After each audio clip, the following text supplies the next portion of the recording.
You're listening to Everybody Pulls the Tarp, the go-to podcast for high performers. I'm Andrew Moses.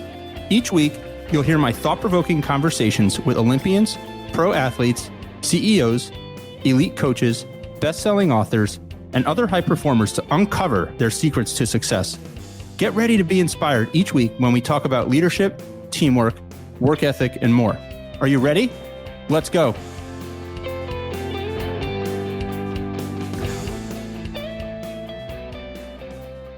Hi, Scott, and welcome to Everybody Pulls the Tarp. It's great to have you here. Welcome to Everybody Pulls the Tarp. Hey, great to be here, Andrew. Scott, you and I have talked a little bit about your career. I want to set it up for the listeners. So, Scott, first round pick by the Boston Red Sox in 1991. You go on to have a great career in Major League Baseball. You become Oakland A's royalty, if you will, in the early 2000s. Your story was written into movie lore in the famed picture Moneyball in 2011. You were played by Chris Pratt, played your role. I can't wait to get into your whole career and dig into everything that you went through as you navigated Major League Baseball. Where I want to start, Scott, is that the draft. You get picked first. And one of the things I've learned over the years talking to so many baseball players is that being a first round pick in baseball is a lot different than being a first round pick in other sports. The path just seems like a lot steeper hill to climb in baseball to get from number one pick to the big leagues and then to stay in the big leagues. Talk about the transit. Talk about that moment. You're a first round pick, highly regarded, and now you have to go into the minor leagues and figure out how you're going to get to the show. Yeah, I look at this from two perspectives because right now, like you said, I work for the A's as a special assistant, but I do a ton with the draft. So the draft is a big part of what I do.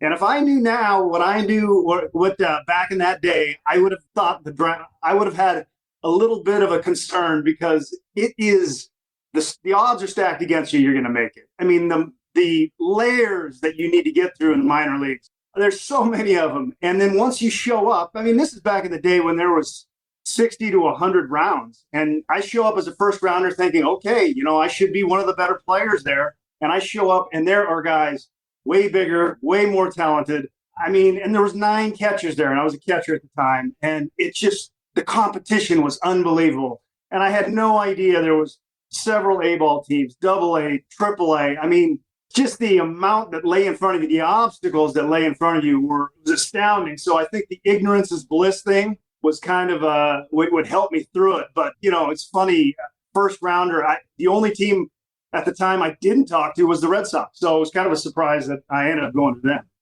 So you say ignorance is bliss. So you really, at that point, you didn't have a sense as to, I guess, how small the odds were that you were going to still make it to the big league and have a career in the big leagues like you did?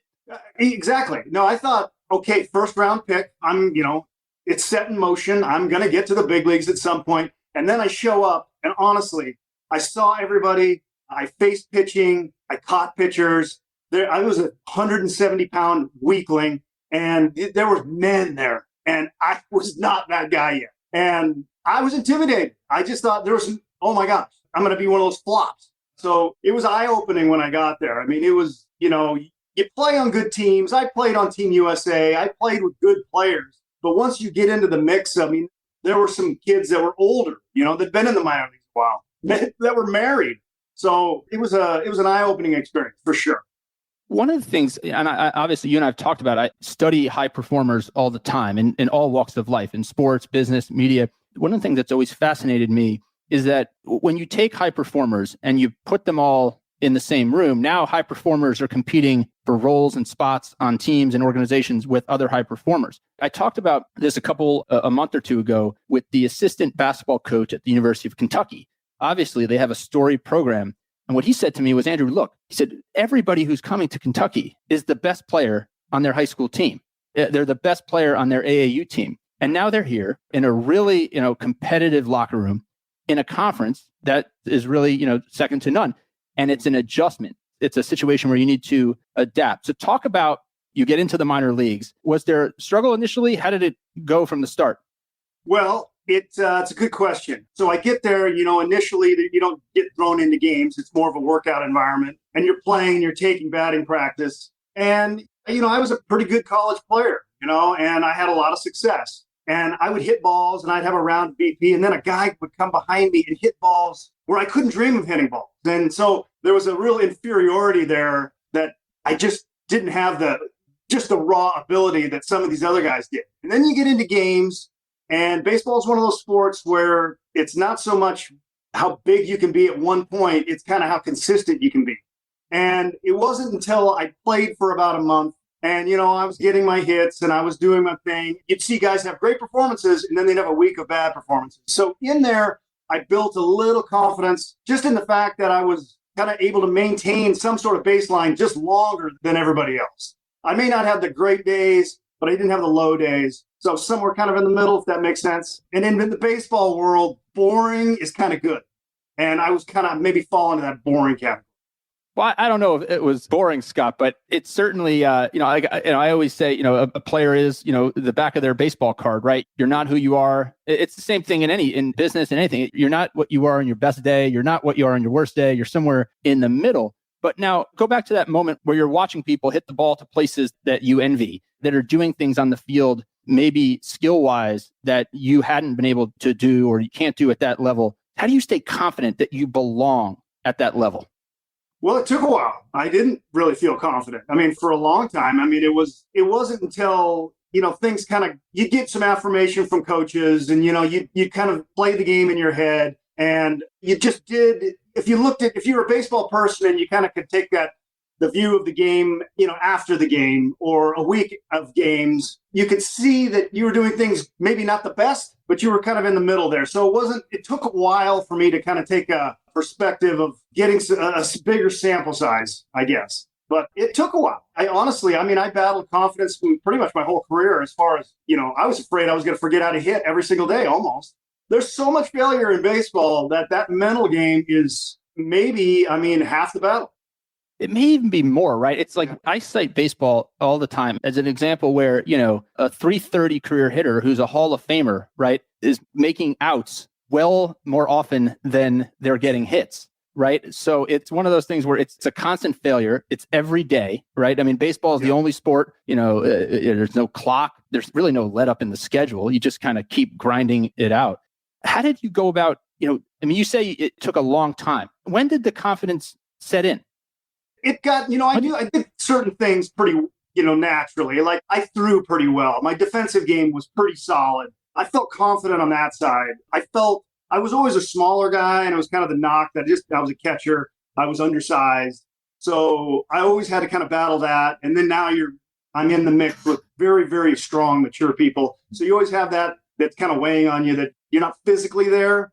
But it wasn't until like you get a month or two, like summer went, I'm leading the team in hitting, though I didn't feel it. But once you kind of see that you're 50 points higher than, another guy, and you see that guy you really thought was impressive, he's struggling, he's striking out all the time, he hits a home run now and then, jaw dropping. But it took a while to kind of just see it on paper and feel like, oh, well, whatever you're doing right. You're one of the better players. So with that came some confidence, but still there was doubt.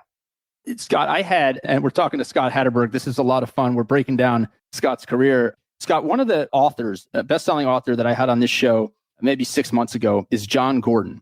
And John Gordon is a guru to some of the best college football coaches on the planet, some of the best coaches, I should say, and he talked about the importance of making incremental progress and that the most successful people, the people that perform at a high level in any discipline are these people who can do these just a little bit better than everybody else. They're not like a lot better than everybody else. They do a little bit better than everybody else. And he gave me the example of, and I haven't run the math on this, but this was interesting. He said the difference between a 250 career hitter and a 350 career hitter on average is about 1.4 hits per week. So it's a remarkable contrast between, one's a Hall of Fame career and one's if you can bat 250 in the major leagues over a long period of time, that's a great career. You're going to stay a while. How do you go about making small improvements or doing the small things to help your game get better? How did you focus on that throughout the early days? And then we'll get into later in your career in a bit.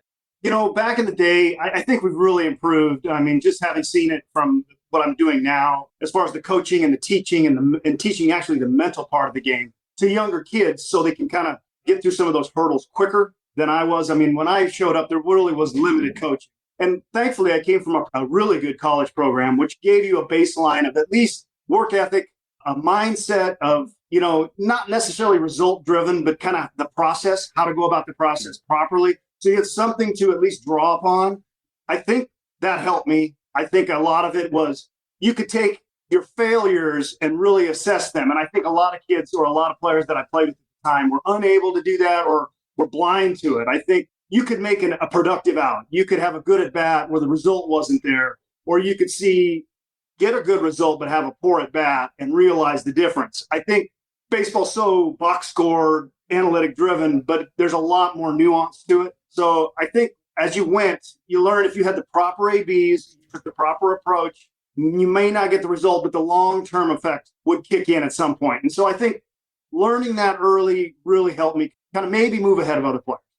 So Scott, you mentioned the word nuance there and the nuances of the game and how things have changed and evolved. Nobody's career, I guess, has been more notably talked about in the context of the evolution of baseball and what's gone on, I guess, the last, call it, 20 years or so in the evolution of the sabermetrics and the analytics. So as anybody who's seen Moneyball knows or has followed your career, due in part to a shoulder injury or an injury and due in part to the Oakland A's desire to acquire players who know how to get on base through some of their own nuances, you end up making the transition from catcher to first base. So I want to talk about that for a little bit. So I've always been wondering, everybody's been wondering, does Billy Beane actually show up at your house and make this pitch to you? No, gosh. Yeah, that's some hot sauce in the movie.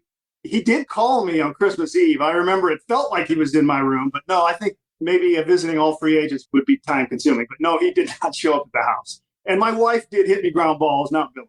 And I couldn't. Okay, so he showed. So he calls you and he makes this suggestion. Hey, we're going to look at you at first base. What is your initial reaction? Pure shock. I thought he was crazy. I was trying to find the angle in it. Like he's just trying to get me over there. I didn't understand. It didn't seem feasible to me. But I at the time was a little desperate. As a catcher, I had blown my elbow up pretty good. I mean, really good. It was an asset that kind of went away. I talked earlier about the one part of my game I felt pretty confident in was my defensive ability. And once that went away, the only thing you have now is that hitting side. So my options were limited catching. It was a lot of backup stuff. And I felt like I could still perform on the hitting if I could get everyday at bats. So this was a glimmer of hope from Billy to get those everyday at bats. He was talking about that. And he was saying I was going to play first base. What I thought was, man, that's far fetched. They just had the guy that I would be replacing is Jason Giambi, who just won the MVP, right? So I'm going to this team supposedly going to play first base. I kind of just took it and I said, let's figure it out later. So what was the next step? What was the game plan? How did you go about making that transition? Because people who don't really know baseball think that, okay, the first baseman is just going to stand there and catch the ball. It is one of the most complicated positions to play in the game because of all kinds of factors. Talk about how you went about learning how to play. Well, I honestly, from the day I signed the contract, I really had my wife hit me balls on this tennis court and there were pine cones all over it. And I was so bad feeling that going into spring training, I had zero confidence. I show up and, having been a catcher, the two things that I had going for me was I could catch the ball and I wasn't afraid of the ball. So basically the thing I could do was if it came at me on the ground, I tackled it. And if they threw it to me from the infield, I usually caught it. So the nuance of the footwork, knowing where to be on cutoffs, where to play in the field, that was all completely foreign to me. We had a guy at the time, our third base coach, who's the fielding coach, his name is Ron Washington. He's famous in the game. I mean, this guy, he's such a guru. It's hard to, overstate how good a defensive teacher he is. I honestly, without him, this would have been monumentally tough, much more tough than it turned out being. But he helped me a lot, hours and hours and hours I spent with him. And to just get proficient enough to be there and be adequate. It took me a long time to get adequate. And it's one of these things where people in all professions are changing roles. People change roles often, right? They change roles, they change jobs, they're asked to step into situations that they're not comfortable in. What they're asking you to do is a little different than maybe, any old job, right? They're asking you to play first base, in the major leagues in front of fans in the building and in front of people all over the country and the world. Did you think about that? How did you frame that and stay, again, we've talked a lot about the confidence and making sure that you can kind of filter out any of that negativity and doubt and say, I belong here?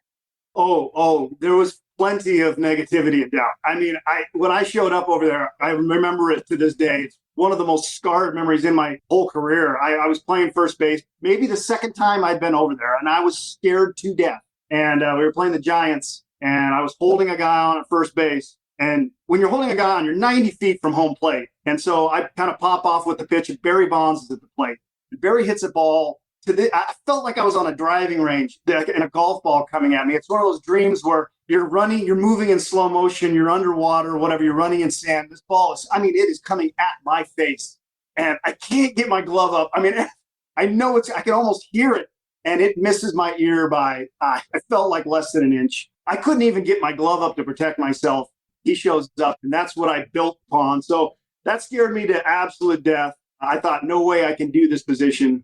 But I had to. I mean, I'm committed. I'm spot committed. I got to do this. So the biggest doubts were I was just going to let the team down. I felt like everybody's out there working hard, and I'm going to be the weak link that just kind of brings the loss. That's not doing their job. So it really drove me I did so much behind the scenes. I did so much work before and after games. And that was the driving factor. But gosh, there was doubt, plenty.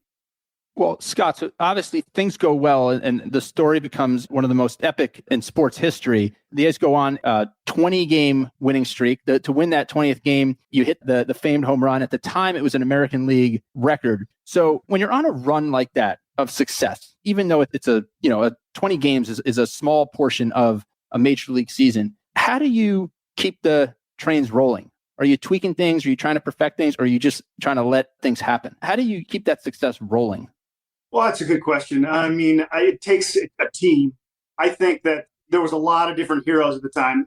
The thing about baseball, it's a little bit of a momentum type of game, too. Confidence can kind of be viral, can kind of spill over. And especially with young kids, I think that I don't maybe have the perspective of an older, like this, what we're doing is a little crazy, you guys. We had that youth movement. There was a lot of young kids on the team, and they just thought they were invincible. And I think that helped me. I mean, it was just pure confidence. So a little bit of it was just, you get on a roll, you hot streak. I mean, all that sports vernacular as far as you got the hot hand. I mean, basically, that's what it was. I mean, and we had a lot of talent, but it was just, we felt like we were going to win every single night. And we'd get to a point, and, we had great pitching, which really keeps you in every single game.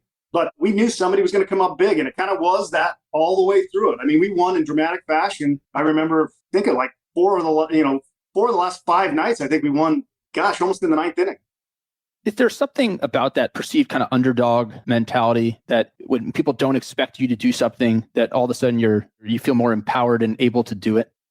Yeah, you may feel a little more free. I think a little bit more I want to prove somebody wrong. I think rather, I don't know, it's like teams, in basketball or whatever, they got the lead and then they pull it, they all of a sudden change gears and they try to, kill the clock. I don't know. I feel like you lose that aggression when you're the underdog. It almost fuels that aggression or that drive. So I think we had some of that to a point. Gosh, in the whole thing, we won 20 games in a row and gained like 3 games on the Angels. So part of that was, I know we're doing great, but we're really not running away with this. So we still felt like we were having to fight for a division title. So that helped, I think, too. So the intensity to fight for the division title. Now, when you talked about the team and everybody contributing, is that something that you've seen on kind of all the teams that you've been a part of? Are there just teams that are built, there's just a culture that's different that you can't put your finger on, that it's a special unit? Yeah, no, good. That's a good question. And, we, to this day, putting together rosters, you try to figure out that locker room dynamic or that cohesive, kind of pulling in the same direction type of, atmosphere. I was on, my first team was Boston, and it was a lot of superstar guys, probably the most talented teams I've been on. And man, the last out was made and it's 25 taxis in different directions. And so there was a little bit of a selfishness. There wasn't that cohesive thing. It was kind of like go in, punch your ticket, do your job and get out. And it makes for a long season, especially if you don't win. But in those close games, I think that it's something that is lacking. And that for whatever reason in Oakland, every team I was on there, it was 4 years, had it. I think part of it is the combination of youth and then, the certain free agents they brought in that helped it. The young guys looked up to you, and the guys that they usually brought in were usually quality guys that trying to resurrect a career and definitely looking to win. So I think the combination works. I don't think that we did it on purpose. I think it kind of happened organically, but it definitely helps, and it does not exist everywhere. What do you think, Scott, if you had to pinpoint one or two things, what would you say those one or two things that have made you successful on the field as a player in your career? Can you pinpoint one or two things? I think, a lot of it is I worked extremely hard, kind of behind the scenes. I was always trying to get better. I feel like baseball is one of those games where you really never quite figure it out. It takes a lot of effort. It spills over into, I started watching a lot of video. You just look for any advantage you can that you could gain. And I think that was part of it. I think that you just kind of have this never ending, drive to get better. And I think I had it. I was maybe at the end too hard on myself. I felt like the 0 for 4s hurt more than the 3 for 4s felt great. So, that part, failure was kind of the hardest part at the end. You felt like you did this long enough that I shouldn't be rolling over to second base twice in a game, or not getting the guy in from third with less than 2 outs. These kind of things they drove at you, but I really prided myself in doing some of those things, as best I could. So I think that helped. So Scott, before we wrap up, I want to talk a little bit about what you're doing now. We've touched on it a little bit, but you're a special assistant to baseball operations with the Oakland A's. Talk about the transition a little bit more from, so we talked about the transition from catcher to first base, but now player to front office. Has it given you a different perspective on the game? It has. I've gotten to see really how it's changed. It's been kind of I was there kind of when things started shifting as a player, and I was more of a pawn in the whole situation. But through Billy Beane, I got to kind of just see where they were headed. Now I get to see it, in greater detail, really. But the game is transforming. It's hard. It's transforming year to year. On what's valued, how the analytics are looked at. We have some really smart people in the game. I do a lot of scouting, and this is a hard part because as a player, if you have 40 guys you draft and 5 of them get to the big league, that's a good year. So there's a lot of failure in there too. But as a scout, say you watch a player, and as an ex-player, I usually look at players and see their weaknesses. Immediately they jump out. How can I beat you? What are you not doing right? What are you not? And in the job I'm in now, you got to really look at the positive. Kind of look over the negatives. What are they what is potentially they can do? So kind of recalibrating has been really the hardest part. And it's still very, very difficult. Very much a jigsaw puzzle kind of to put together, but it's really interesting and I love it. But it's been really fun to kind of see how kids have gotten more mature, younger, and the data that's come out, I'm constantly learning. It's been a lot of fun. I've really enjoyed it. Scott, one question I've always had for you is, obviously, the A's way of doing things and Billy Beane's way of doing things, which at the time, were considered pretty, innovative, gave you a new career opportunity or a new opportunity. As you think back on the last 20 years, and now you look at the work you're doing in the game, is baseball and maybe business and just the world in general too reliant on analytics and data and not relying enough on the good old fashioned relationships and people side of things? What are your thoughts on that? I've always been curious to ask you that question. Yeah, no, it's a great question. I think depending who you ask, you're going to probably get different answers. But the analytic thing came on and all that entails. And it's kind of a pendulum, and it's really swung in one direction. Just speaking from our organization, it's kind of come back to a point where there is a marriage between the two. I think that there's never going to be, I think you're going to always need that hands-on, the experience, a little bit of the translator to the game, to the analytics. So it's really important, as the ex-player who speaks that language and understands that nuanced aspects of baseball, which are tough to explain to people, and really marrying that with the smart, math guys and, have such a great handle on the analytic part. And you two getting together and kind of trying to point them in the right direction, at least the baseball wise. So I think the pendulum, like as far as just straight analytics, and we're just going to follow this, and teams are still doing it. Some teams have come back a little bit. I think we've come back a little bit, but it's always going to be there. And I just think that there's always going to be a human element to involve. To what degree, I don't know, but it's come back a little bit.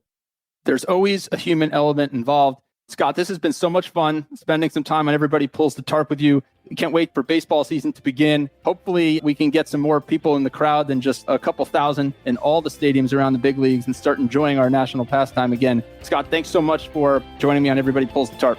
Absolutely, Andrew. Had so much fun. Thanks for having me. Thank you for joining me this week. Be sure to subscribe in your favorite podcast app so you can catch all of our upcoming episodes. And if you are like me and want a world full of tarp pullers, then leave a review to help others find us. You can also follow me on Instagram at AndrewMoses123 and sign up for my monthly email newsletter at everybodypullsthetarp.com/newsletter. I'll share tips and insights to help you achieve maximum success and happiness.